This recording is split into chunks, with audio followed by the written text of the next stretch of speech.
আসসালামু আলাইকুম। আজকে আমরা দুইটা গুরুত্বপূর্ণ টার্মের সাথে পরিচিত হব। একটা হইল জনপদ আর একটা হইল রাজ্য। ভাইয়া এই দুইটা কি আদৌ আলাদা? জনপদের মধ্যে কি রাজ্য পড়বে না, এরকম কনসেপ্টে না। এখানে কয়েকটা কথা রয়েছে, আমি একটু লিখে নেই, দাঁড়াও।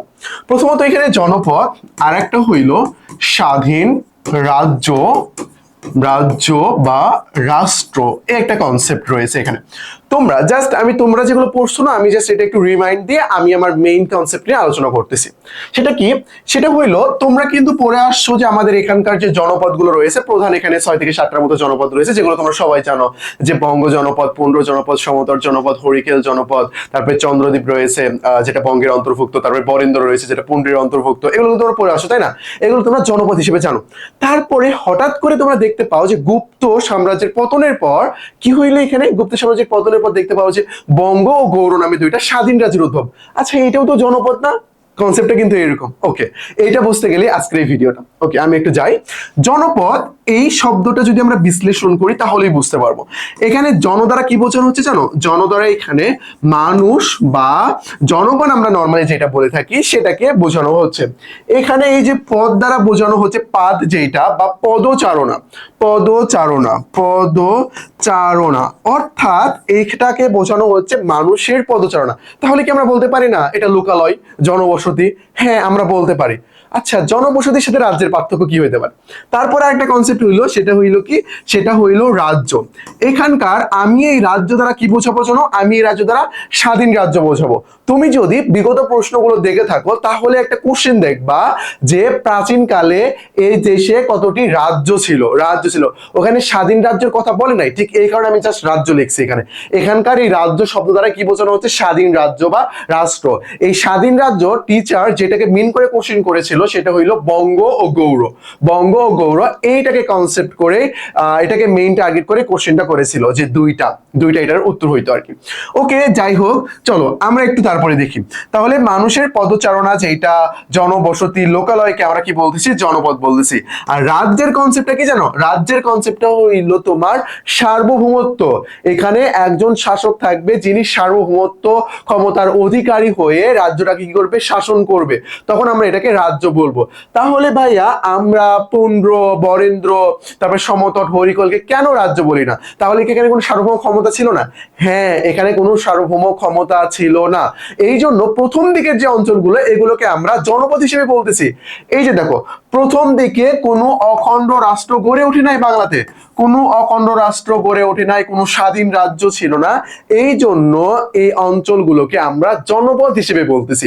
অখণ্ড কোনো রাষ্ট্র গড়ে না ওঠায় এই লোকালয় বা জনবসতিকে ঐতিহাসিকভাবে কি বলা হচ্ছে? জনপদ বলা হচ্ছে। জনপদ বলা হচ্ছে। আশা করি বিষয়টা ক্লিয়ার, তাই না? ওকে, আর রাজ্যের কনসেপ্টটা কি? রাজ্যের কনসেপ্টটা হইলো এখানে একজন স্বাধীন শাসক থাকবে যিনি কি করবে? এই অঞ্চলটাকে শাসন করবে।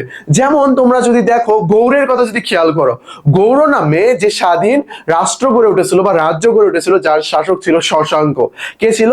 শশাঙ্ক ছিল। শশাঙ্ক এটা শাসক ছিল। শশাঙ্ক নির্দিষ্ট রাজধানী ছিল, সবকিছু কিন্তু ছিল। শশাঙ্ক একজন স্বাধীন শাসক ছিল। বলা হয় যে বাংলার প্রথম এবং প্রধান সার্বভৌমত্বকারী যে শাসক ছিল বা স্বাধীন যে শাসক ছিল, ইনি হইল শশাঙ্ক। প্রথম যে শাসকটা ছিল ইনি হইল শশাঙ্ক। তারপরে বঙ্গের দিকে যদি তাকায়, রাজা এখানকার যারা রাজা ছিল আর কি, সবাই মহারাজা ধীরাজ উপাধি গ্রহণ করে এখানে শাসন করেছিল। তারাও কি করেছিল? স্বাধীনভাবে শাসন করেছিল।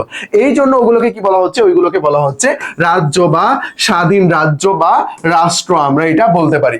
আর যেগুলো অখণ্ড ছিল না, জাস্ট লোকজন বসবাস শুরু করছে, ভাই প্রথম দিকে মানুষ বসবাস নর্মালি করবে নাকি প্রথম দিকে শাসন আসবে? শাসনের কনসেপ্টটা তো পরবর্তীতে আসবে, যখন ঝামেলাগুলো তৈরি হবে তখন আসবে, তাই না? প্রথম দিকে নর্মালি বসবাস করছে, তো এটাকে আমরা কি বলতেছি? এটাকে আমরা বলতেছি জনপদ। তাহলে জন দ্বারা মানুষকে বোঝানো হচ্ছে, পদ দ্বারা পা বোঝানো হচ্ছে, মানে পদচারণাকে বোঝানো হচ্ছে। অর্থাৎ মানুষের যে স্থানে পদচারণা ছিল এটাকে আমরা জনপদ বলতেছি, লোকালয় বলতেছি, জনবসতি বলতেছি। আর যেখানে একজন শাসক পুরো রাজ্যটাকে পরিচালনা করতেছে সার্বভৌমত্ব ভাবে এবং ক্ষমতা বা বল প্রয়োগের মাধ্যমে, সেটাকে আমরা কি বলতেছি? সেটাকে আমরা রাজ্য বলতেছি। আশা করি বিষয়টা ক্লিয়ার। এই পার্টটা আমাদের অ্যানশিয়েন্টের সাথে অনেক অনেক বেশি জড়িত।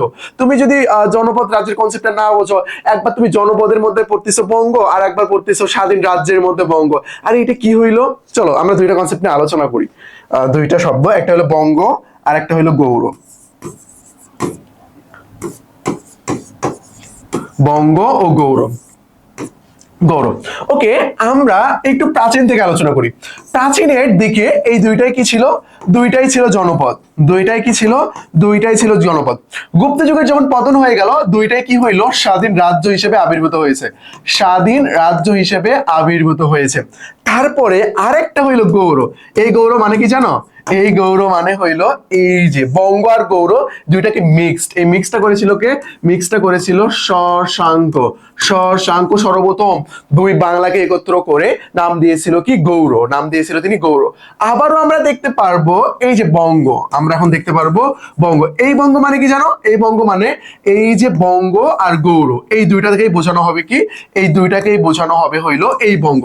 এই বঙ্গ আবার কখন ভাইয়া? এই বঙ্গ হইলো 1352 সাল। 1352 সালে শামসুদ্দিন ইলিয়াস শাহ সবগুলো জনপদকে একত্র করে নাম দিয়েছিল কি? বাঙ্গালা, মানে বঙ্গ। এইভাবে তুমি মনে রাখতে পারো আর কি।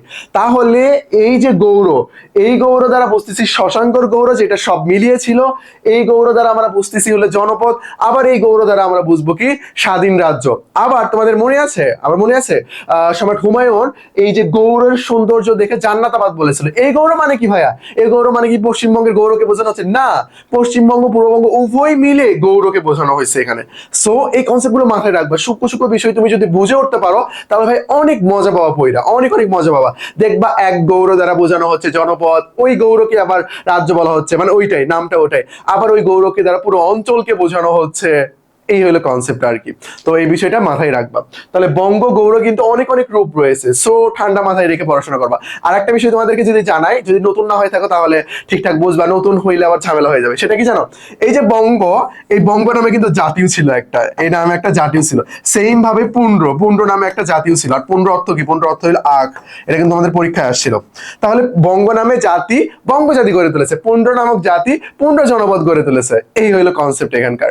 তাহলে এই বঙ্গ জনপদ এবং জাতি, বঙ্গ জাতি বঙ্গ জনপদ গড়ে তুলেছে, পুন্ড্র জাতি পুন্ড্র জনপদ গড়ে তুলেছে। জাস্ট এটা জানার মতো করে জেনে রাখো আর কি। প্রত্যেকটা শব্দের কিন্তু অনেক অনেক মিনিং রয়েছে, অনেক অনেক মিনিং রয়েছে। এক এক শব্দ এক এক সময় এক এক রকমকে বোঝানো হয়। আর বইতে যদি এই বিষয়গুলো খুব সুন্দর করে উপস্থাপন থাকে তাহলে ইজিলি বুঝতে পারো। আর অনেক সময় এভাবে থাকে না, তো এত ভেঙে ভেঙে লেখা তো আসলে মানে পসিবল না, তাই না? যদি তোমাকে আমি এখন বলি যে বঙ্গ এই শব্দটা আসছে হইলো বং থেকে, বং শব্দটা আসছে হইলো অং থেকে, অং একটা চীনা শব্দ যার অর্থ জলাভূমি, তাহলে কিন্তু অনেক বেশি হয়ে যাবে। এইভাবে কখনোই আসলে মনে করো যে জিকের একটা বই লিখতে গেলে তোমার 1400-1500 পেজেরও বেশি হয়ে যাবে আর কি, প্রত্যেকটা ডিটেলস যদি এভাবে হয়।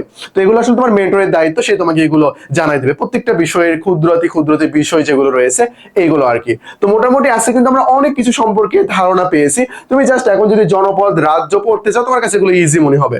আর বঙ্গ থেকে বাংলাদেশ শব্দের উৎপত্তি আমাদের প্রথম একটা ভিডিও ছিল, ওই ভিডিওতে আমাদের এটার টপিক ওয়াইজ ভিডিও মেক করা শুরু হয়েছে, ওইটা একটু দেখে নিও, বুঝছো? ওইখানে ডিটেলস আলোচনা আরো করা হয়েছে। তাহলে আশা করি বিষয়টা আমাদের ক্লিয়ার। যদি কোনো কোশ্চেন থাকে তোমরা আমাকে জানিয়ে দিতে পারো। ওকে, এটা টেলিগ্রাম নাম্বার, অথবা আমার যে টেলিগ্রাম নাম্বার রয়েছে লাস্টে 43, ওই নাম্বারে তোমরা আমাকে জানিয়ে দিতে পারো। তো তোমাদের জন্য GST revision and exam batch চলতেছে, ডেসক্রিপশনে সব ডিটেলস দেওয়া আছে, এখান থেকে তোমরা ডাইরেক্ট ভর্তি হয়ে যেতে পারো, সবকিছু ডিটেলস দেওয়া আছে। আর জিকের জন্য তোমাদের GK MCQ practice, GK ultimate suggestion, GST জিকের জন্য অনেক অনেক বেশি কার্যকরী হবে ইনশাআল্লাহ। জাস্ট ভালোভাবে তোমরা পড়তে থাকো। এই যে নাম্বার, এই নাম্বারে নক দেবা, যে কোনো প্রবলেমে ইনশাআল্লাহ সেটা সলভ করে দেওয়া হবে। তো আজকে এই পর্যন্তই। আসসালামু আলাইকুম।